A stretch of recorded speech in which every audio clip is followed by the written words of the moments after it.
Class 10 के बच्चे के लिए अब हम स्टार्ट करेंगे एक्सरसाइज जो आपकी 8.2 थी। उसका हमने क्वेश्चन नंबर पहले के 4 तक किया था। अब हम बात करेंगे जो आपके जो पहला क्वेश्चन है, फर्स्ट क्वेश्चन है, उसका 5th पार्ट। ठीक है, ये पहले क्वेश्चन का 5th पार्ट है। 5 cos square 60 plus 5 4 sec square 30 minus tan square 45 upon sin square 30 plus cos square 30। इसकी वैल्यू आपको फाइंड आउट करनी है। ठीक है, सबसे पहली बात ये है कि हमने आपको बताया था कि भाई जो हमने ट्रिग्नोमेट्रिकल वैल्यू की एक टेबल आपको कराई थी, वो टेबल आपको बहुत अच्छे से याद होनी चाहिए।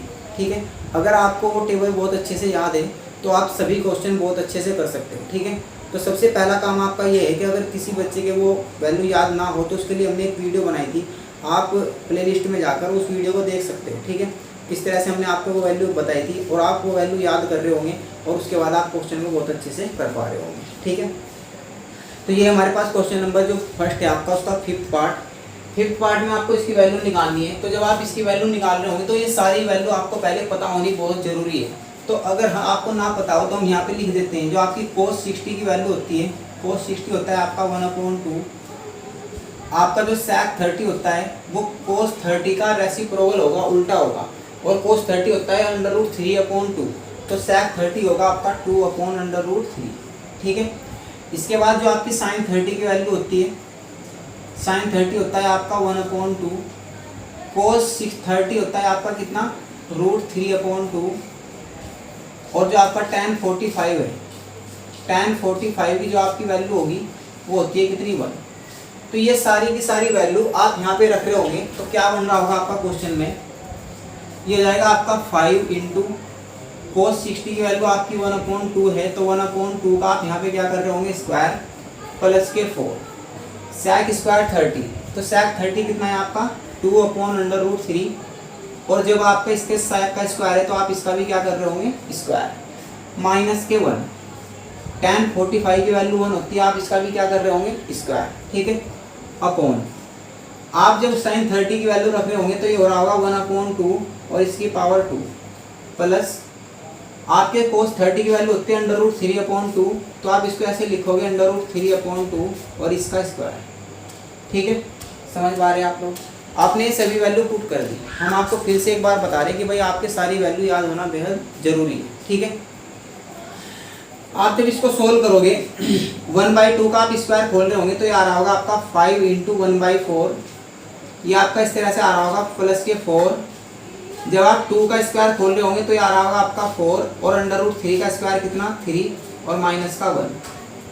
अपॉन में आप ये वैल्यू की यहाँ पे ओपन कर रहे होंगे तो 1/2 का स्क्वायर होता है आपका 1/4 √3/2। √3 का स्क्वायर होगा, स्क्वायर रूट से अंडर कर जाता है, स्क्वायर से अंडर रूट, तो यहाँ पे कितना बचेगा 3 और 2 की पावर 2। इसका मतलब होता है कि √3 की पावर भी 2 है आपकी और 2 की पावर भी 2 है, तो ये जाएगा आपका कितना, 4।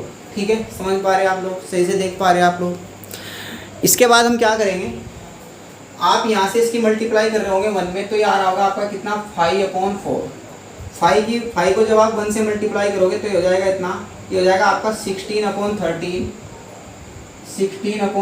16/3 और ये कितना है आपका माइनस का 1। समझ पा रहे हैं आप लोग। यहाँ से आप 4 एलसीएम ले रहे होंगे इसका, तो जब आप 4 एलसीएम ले रहे होंगे तो ये ऊपर के नंबर एज इट इज आएंगे। जब एलसीएम सेम आएगा तो ऊपर के नंबर एज इट इज रहते हैं, जू के तो रहते हैं, तो आप इसको लिखोगे 1 प्लस के 3। ठीक है, इसके बाद आप क्या करोगे, आप ऊपर से कितना एलसीएम ले रहे होंगे, 12। ठीक है, ये 12 आपका एलसीएम आ रहा था, 4 3 जा 12 होता है और 5 3 जा 15, 3 चौक 12 और 16 चौका आपका कितना हो जाएगा, 64। इसके अपॉन में आप 1 कर लोगे और 1 12, ये हो जाएगा आपका माइनस के 12 अपॉन, ये आपका कितना होगा 4/4। इस 4 से आपका ये 4 कैंसिल हो रहा होगा, अपॉन में आपका 1 बचेगा। 1 का कोई फर्क नहीं पड़ता, 1 से 1 जहाँ पे भी होगा आप वहीं पे छोड़ दो, तो यहाँ पे आपका 1 बचेगा, इसका हमें कोई फायदा नहीं है। अब आप यहाँ से देखोगे ये हो जाएगा आपका 5 और 4 आपका हो जाएगा 9, 6 और 1 आपका 7 माइनस के 12 अपॉन में कितना होगा आपका 12। 9 2 या बचा आपका यहाँ पे 7 और 1 आपका कितना होगा 6 अपॉन में 12। और इस तरह से आपके इस क्वेश्चन का ये आंसर आ रहा होगा। ठीक है, समझ पा रहे हैं आप लोग। तो ये आपका क्वेश्चन था, बहुत अच्छा क्वेश्चन था। इसके बाद हम बात करेंगे अगले क्वेश्चन की। तो क्या है आपका अगला क्वेश्चन, क्वेश्चन नंबर 2। ये आपका क्वेश्चन नंबर 2 का first, 2 tan square 30 upon 1 plus के tan स्क्वायर 30। तो जब आप इस क्वेश्चन को सोल्व कर रहे होंगे तो फिर से आपको वही बात कि भाई आपको वैल्यू पता होनी चाहिए। तो जो आपकी tan 30 की वैल्यू होती है वो कितनी होती है, 1/√3। ठीक है, तो आप tan 30 की वैल्यू यहाँ पे पुट कर रहे होंगे तो कितना आ रहा होगा यहाँ से आपका 2 इंटू, आप इसको ऐसे लिख रहे होंगे 1/√3 और इसका स्क्वायर अपॉन में कितना हो जाएगा 1 प्लस 1/√3 और इसका भी स्क्वायर। इसके बाद आप क्या करोगे, 1/√3 का स्क्वायर है, इसका मतलब ये है कि 1 का भी स्क्वायर है, √3 का भी स्क्वायर है। तो 1 का स्क्वायर तो आपका 1 होगा और √3 का स्क्वायर आपका कितना होगा 3।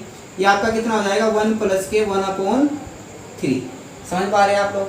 इसके बाद फिर से आप इसको थोड़ा और सोल्व करोगे, ये हो जाएगा आपका 2/3 अपॉन, यहाँ पे आप एलसीएम ले रहे होंगे कितना, इसके अपॉन में आप 1 कर लोगे, यहाँ पे हो जाएगा आपका 3 एलसीएम, ये हो जाएगा आपका 3 और यहाँ पे प्लस का 1। इस 3 से आप ये 3 कैंसिल कर रहे होंगे, कितना बच रहा होगा आपके पास 2, 3 और 1 कितना हो गया आपका 4, 2 1 जा 1 और 2 2 जा 4। इस तरह से आपके क्वेश्चन का आंसर कितना आ रहा होगा 1/2। ठीक है, समझ पाए आप लोग। क्या है आपका नेक्स्ट क्वेश्चन, क्वेश्चन नंबर 2 का जो सेकंड है 1 - tan square 45 upon 1 plus tan square 45। पहली बात तो ये है कि आपको tan 45 पता होना चाहिए। तो जो आपका tan 45 होता है वो कितना होता है 1। ठीक है, tan 45 की वैल्यू आपकी 1 होगी। आप जब यहाँ पे वैल्यू रख रहे होंगे तो ये कितना हो रहा होगा 1 माइनस के 1 का स्क्वायर, क्योंकि tan 45 आपका 1 होगा, इसका स्क्वायर है तो आप इसका भी स्क्वायर कर दोगे, अपॉन में आपका हो जाएगा 1 प्लस के 1 का स्क्वायर। तो जब आप 1 का स्क्वायर खोल रहे होंगे, 1 की आप कितनी भी पावर कर दो उसकी वैल्यू 1 ही होगी। तो आप इसको ऐसे लिख रहे होंगे 1 माइनस के 1 अपॉन 1 प्लस के 1, और 1 से आपका 1 कैंसिल हो रहा होगा तो ये हो रहा होगा आपका 0/2। और अगर आपका न्यूमरेटर में यानी कि अंश में आपका 0 आ जाए कोई नंबर तो पूरा वैल्यू कितना होता है आपका 0। और इस तरह से आपके इस क्वेश्चन का भी आंसर आ रहा होगा। समझ पा रहे हैं आप लोग। तो आपको वैल्यू याद होना बेहद ज़रूरी है। ठीक है, तो अब हम बात करें अगर अगले क्वेश्चन की, तो क्या है आपका नेक्स्ट क्वेश्चन, देखिएगा क्वेश्चन नंबर 2 का थर्ड। क्वेश्चन नंबर 2 के थर्ड में आपको क्या कहा गया, क्वेश्चन में ये कहा गया कि भाई sin 2a = 2 sin a। तो आपको ये चेक करना है कि इनमें से कौन सी वो वैल्यू होगी जहाँ पे आप यहाँ पे एंगल ए की वैल्यू रख रहे होंगे और ये वैल्यू आपकी दोनों तरफ से इक्वल हो रही होगी। ठीक है, यानी कि ऐसी वैल्यू जो आप 0, 30, 45 और 60 इन सब वैल्यू पे आप चेक कर रहे होंगे इसको, और चेक करके आप ये देख रहे होंगे कि sin 2a का वैल्यू 2 sin a के इक्वल कहाँ पे हो रहा होगा। ठीक है, तो चेक करते हैं हम। सबसे पहले हम यहाँ पे a की वैल्यू, आप फर्स्ट क्वेश्चन आप करोगे तो आप यहाँ पे a की वैल्यू 0 लो। अगर हम यहाँ पे a की वैल्यू 0 रखें, पुट a = 0, तो ये हो जाएगा आपका sin 2 × 0 और इधर कितना हो जाएगा आपका 2 sin 0। ठीक है, तो ये हो जाएगा आपका कितना sin 0 और इधर आपका कितना हो जाएगा 2 × sin 0। तो अगर हम यहाँ पे चेक करें तो sin 0 का वैल्यू आपका 0 होता है और sin 0 का वैल्यू यहाँ पे भी आपका कितना होता है 0। समझ पा रहे हैं आप लोग। sin 0 का अगर वैल्यू 0 होगा, 2 के आप मल्टीप्लाई कर रहे होंगे तो इसका मतलब ये भी कितना आ रहा होगा sin 0। समझ पा रहे हैं आप लोग। इसके बाद अगले क्वेश्चन को चेक करें तो यहाँ पे आपका जो ऑप्शन ए होगा यानी कि a = 0 इज ट्रू, ये आपका बिल्कुल सही होगा। बिल्कुल सत्य बात है कि अगर आप a की वैल्यू 0 रख रहे होंगे यहाँ पे, तो a की वैल्यू 0 रखने पे दोनों तरफ की वैल्यू जो आ रही होगी वो बिल्कुल आपकी सेम आ रही होगी। ठीक है, इसके बाद हम बात करेंगे a की वैल्यू कितनी 30 पे। तो जब आप a का वैल्यू 30 रख रहे होंगे, यहाँ पे आप पुट कर देना a = 30। तो अगर आपका दोनों तरफ का वैल्यू इक्वल हुआ, सेम हुआ, तो इसका मतलब ये है कि आपका a = 30 भी ट्रू होगा आपका इसके लिए। और अगर आपका a का दोनों तरफ का वैल्यू इक्वल ना हुआ तो इसका मतलब ये है कि आपकी ये वैल्यू आपकी रॉन्ग है, गलत है। ठीक है, तो आप रखोगे यहाँ पे हो जाएगा आपका sin 2 × 30, इधर आपका कितना हो जाएगा 2 sin 30 और sin ये हो जाएगा आपका कितना sin 60 हो जाएगा यहाँ से, ये आपका 2 sin 30 और sin 60 होता है आपका कितना √3/2 और 2 × sin 30 होता है आपका 1/2। तो 2 से 2 कट रहा होगा तो ये √3/2 = 1, लेकिन ये सही नहीं है। √3/2 कभी भी 1 के इक्वल नहीं हो सकता। तो इसका मतलब ये है कि a = 30 इज क्या है आपका रोंग। समझ पा रहे हैं आप लोग? तो ये वैल्यू आपकी क्या है, गलत है। इसके बाद हम बात करें अगले क्वेश्चन की, तो क्या है आपका थर्ड में आपका ऑप्शन में क्या दिया, आपको रखना है a की वैल्यू 45। तो जब आप a की वैल्यू 45 पे इसको चेक कर रहे होंगे तो ये कितना आ रहा होगा, sin 2 × 45 = 2 sin 45। ठीक है, तो ये आपका कितना हो जाएगा, sin 90, इधर हो जाएगा आपका 2 sin 45। sin 90 आपका कितना होता है 1, आपको पता होना चाहिए sin 90 की वैल्यू कितनी होती है आपकी 1। sin 45 की वैल्यू होती है आपकी 1/√2, तो ये जाएगा 2 × 1/√2, तो 1 = 2/√2। और आप इसको ऐसे कर सकते हो √2 × √2, क्योंकि आप √2 और √2 की मल्टीप्लाई कर रहे होंगे तो ये 2 आ रहा होगा। ऐसा हमने इसलिए लिखा क्योंकि आपका 1 में √2 है ताकि इससे कैंसिल हो जाए। ठीक है, तो 1 कभी भी आपका इक्वल नहीं हो सकता √2 के। तो यहाँ पे भी आपका जो a = 45 है वो क्या है, आपकी वैल्यू रॉन्ग है। ठीक है, तो आपकी किस वैल्यू पे ये राइट आया था, किस वैल्यू पे ट्रू था, जब आपने a की वैल्यू कितनी रखी थी, 0 डिग्री। ठीक है, इसी तरह से आपका एक क्वेश्चन रह गया फोर्थ, a = 60। ये वैल्यू आप खुद से चेक कर रहे होंगे, इस पे भी ये रॉन्ग ही आएगा। समझ पा रहे हैं आप लोग? इसके बाद हम बात करें नेक्स्ट क्वेश्चन की, तो क्या है आपका नेक्स्ट क्वेश्चन, ये आपका question number 3। tan a + b की वैल्यू √3 है, tan a - b की वैल्यू आपकी 1/√3 है। ठीक है, आपको a और b की वैल्यू फाइंड आउट करनी है। तो जब आप इस तरह का क्वेश्चन कर रहे होंगे तो आप इसमें एक बात याद रखना कि जैसे यहाँ पे दिया हुआ है tan a + b और इधर दिया हुआ है √3, तो पहले आप ये चेक करोगे कि √3 में जो √3 की जो वैल्यू होती है वो tan में किस एंगल की वैल्यू होती है। ठीक है, tan के किस एंगल की वैल्यू √3 होती है। तो tan के जो 60 होता है उसकी वैल्यू कितनी होती है आपकी √3। तो आप यहाँ पे वैल्यू कितनी रख रहे होंगे, ये tan 60, और आप इसको इस तरह से सोल्व कर रहे होंगे tan a + b = tan 60। समझ पा रहे हैं आप लोग? यानी कि √3 की जगह आप कितना लिख रहे होंगे, tan 60, और दोनों साइड में अगर इक्वल एंगल होता है, इक्वल ट्रिग्नोमेट्रिकल वैल्यू होती है तो वो कैंसिल हो जाती है। तो आप इसको अब ऐसे लिखोगे, यहाँ पे कितना बचा आपके पास a + b, और इधर कितना बचा आपके पास 60 डिग्री। समझ पा रहे हैं आप लोग? इसी तरह से जो tan में a - b यहाँ पे है 1/√3 जो वैल्यू होती है वो होती है आपकी tan 30 की।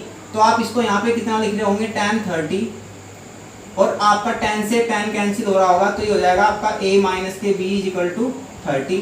ये इक्वेशन नंबर आपकी सेकंड है और ये इक्वेशन नंबर आपकी फर्स्ट है। इसके बाद आपको क्या करना है, इसके बाद आपको a और b की वैल्यू फाइंड आउट करनी है, जैसे आप 7th 8th और 9th क्लास से करते हुए आ रहे हो। ठीक है, आप कैसे सोल्व करते हो दो इक्वेशन को, आप इस इक्वेशन को यहाँ पे लिखिएगा a - b = कितना हो जाएगा 30। ये आपकी इक्वेशन नंबर सेकंड है। इसके बाद आप क्या कर रहे होंगे, यहाँ पे एडिंग।